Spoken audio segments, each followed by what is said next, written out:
Au bord d'une forêt se trouvait un paisible pré vert où vivaient 3 vaches, une noire, une blanche et une brune. Elles étaient les meilleures amies. Elles paissaient ensemble sous le soleil, jouaient dans les prairies et dormaient tout près les unes des autres chaque nuit. Un jour, un lion affamé passa par là. Il n'avait pas mangé depuis des jours, et quand ses yeux tombèrent sur les 3 vaches en bonne santé, sa bouche se mit à saliver. Il se cacha derrière un gros rocher et attendit le moment où elles se sépareraient. Mais les 3 amies ne s'éloignaient jamais les unes des autres. Les jours passèrent et le lion devint fatigué et frustré. Il comprit, tant qu'elles restent unies, je ne peux pas les toucher. Je dois d'abord briser leur amitié. Le lendemain matin, il s'approcha d'elles avec un faux sourire. « Bonjour mes chers amis. Comment allez-vous? Je passais simplement par ici et j'ai pensé venir saluer de si belles créatures. » La vache noire et la vache blanche l'ignorèrent. Elles savaient que les lions ne viennent jamais avec de bonnes intentions. Mais la vache brune était innocente et bonne.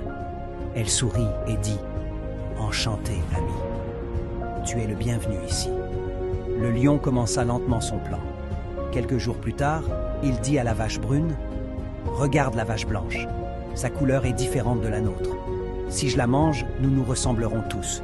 Il n'y aura plus de différence entre nous. » La vache brune réfléchit un moment et accepta bêtement.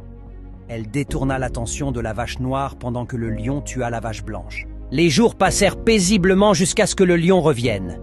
Il dit doucement « Vache brune, maintenant il ne reste plus que toi et moi qui sommes de la même couleur. La vache noire est si différente. Laisse-moi la tuer aussi pour que nous puissions vivre ensemble en paix. » Une fois encore, la vache brune accepta. Et une fois encore, le lion frappa, cette fois en tuant la vache noire. La vache brune se retrouva seule dans le pré. Elle errait fièrement en pensant « Je suis la seule qui reste. Ma couleur ressemble à celle du lion. Il ne me fera jamais de mal. » Mais un jour, le lion revint, plus affamé que jamais. Il rugit si fort que la vache brune trembla de peur. « Aujourd'hui, c'est ton tour, vache brune !» cria le lion. La vache brune pleura. « Mais je suis ton ami. J'ai fait tout ce que tu m'as demandé. Tu avais promis que nous étions pareils. » Le lion rit cruellement. « Pauvre folle, un lion n'a pas d'amis. J'attendais ce moment. » Et avant que la vache brune puisse dire un mot de plus, il l'attaqua et la dévora. La vraie force réside dans l'unité, que ce soit entre amis, au sein d'une communauté ou dans une famille. Comme les vaches de l'histoire, lorsque nous restons ensemble avec confiance et compréhension, aucun défi ne peut nous vaincre. Mais lorsque l'ego, la jalousie ou les malentendus nous séparent, nous perdons la force même qui nous protège et nous rend forts.